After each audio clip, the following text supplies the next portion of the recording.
Hello and welcome to Math Today. So we are reviewing for our Module 3 test.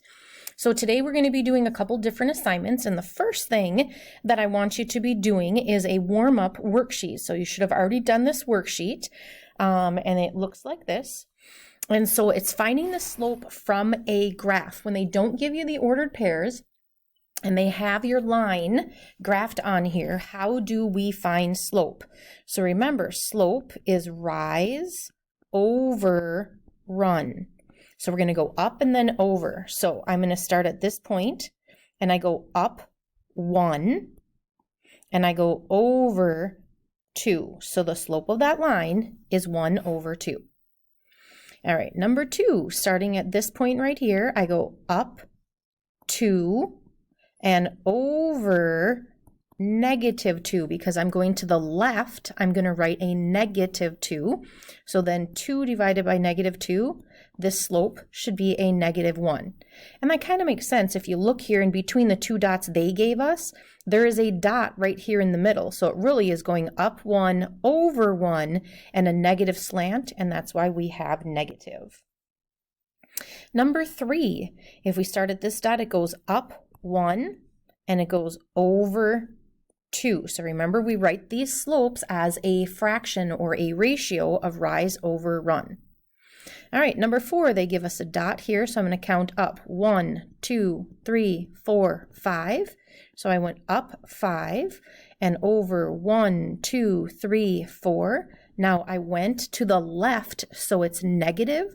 So a lot of you guys are going to write 5 over -4, which is totally fine. That would be acceptable. Or really, mathematicians would prefer you to put that negative on top. Or sometimes we write it 5 over 4, and the negative is even with that fraction bar. Technically, this is the worst way to write it, but it would be acceptable. All right, number 5, when we have a horizontal line has a slope of 0. Number 6, it's slanting in the positive direction. So how many do we go up? 1, 2, 3, 4. So it goes up 4 and over 1. Now, if we want to write it as a ratio, it is 4 over 1, but 4 divided by 1 is 4. So if you were doing a multiple choice test, 4 over 1 would not be there, but 4 would.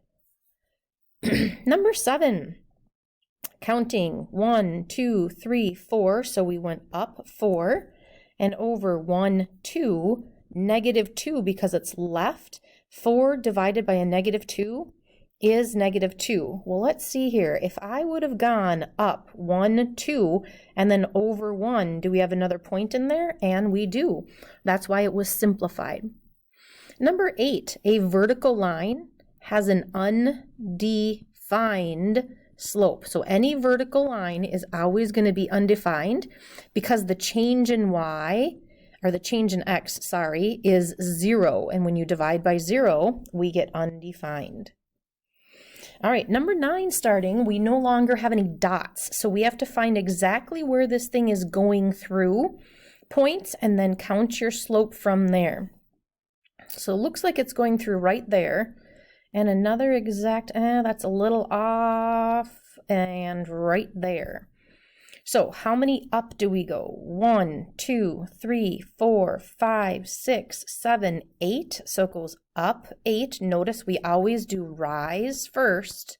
So up and then run. So I'm going to run 1, 2, 3. So we get a slope of 8 over 3.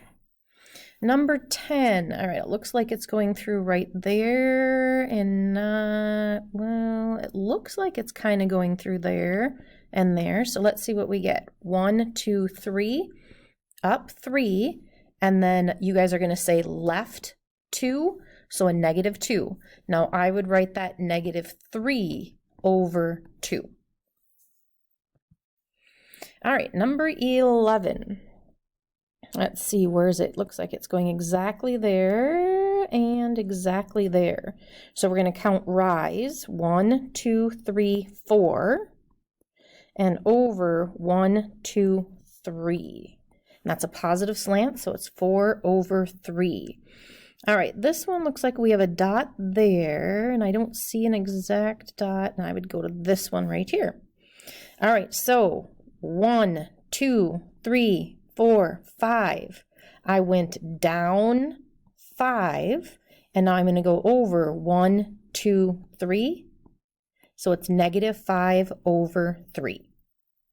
Now, if I started here, I'd go 1, 2, 3, 4, 5. So I'd go up 5, and then I go 1, 2, 3, and get a -3. But remember, math people typically like to have that negative in the numerator.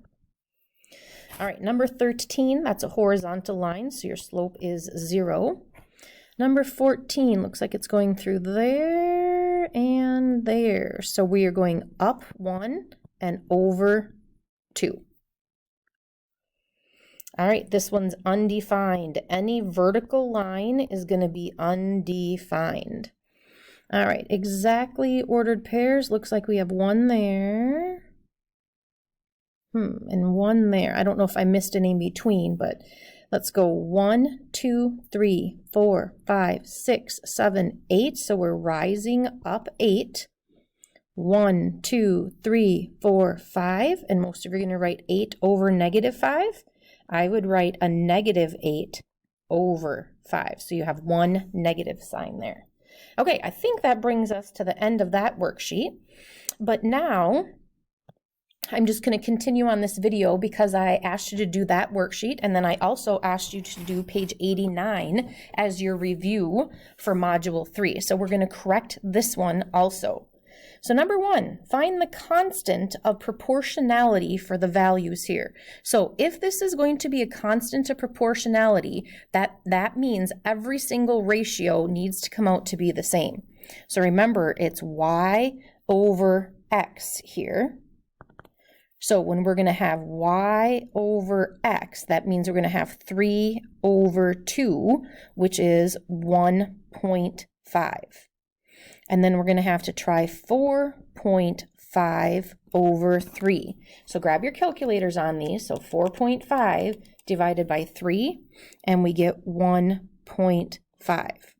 Okay, then try 6 divided by 4, and 7.5 divided by 5. And they all come out to be 1.5. So the constant of proportionality, if you wrote it as a fraction, it would be 3 over 2.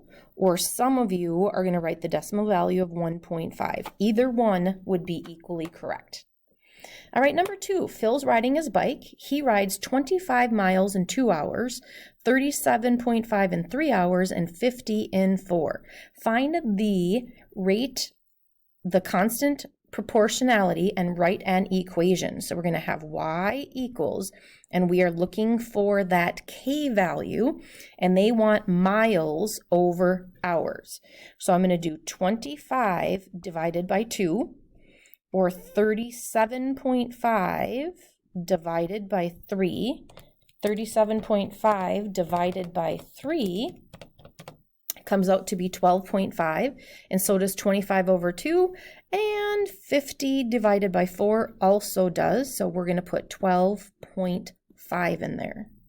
All right, hopefully this number 3 and 4 were okay after we did our worksheet, finding your slope. So it looks like it goes through a point here and here.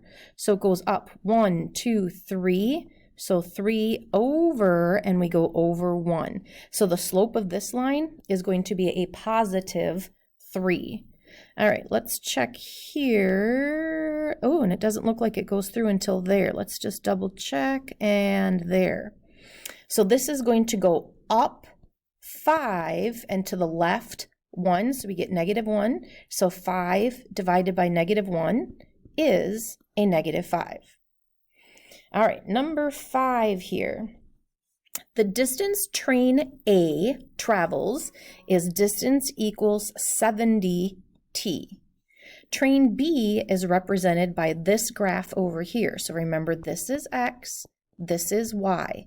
If we're going to compare them, we need to have them be in the same form. So there's train A, here's train B. So distance equals, and remember, I need to do y over x. So 150 divided by 2. Well, 150 divided by 2 is going to be 75. So I have got both of them. Train A is going 70 miles an hour, or kilometers per hour, and train B is going 75. So which one's going faster? And we can say train B. All right, the last one here. What is the relationship among proportional relationships of lines, rates of change, and slope? Well, the slope and the rate of change and the unit rate are all the same if it's proportional. And if it's proportional, that means it's going to go through that origin. So your slope, your rate of change, and your unit rate will all be the same. All right, so that's the end of this review. You're now going to have some other review assignments to do, so good luck.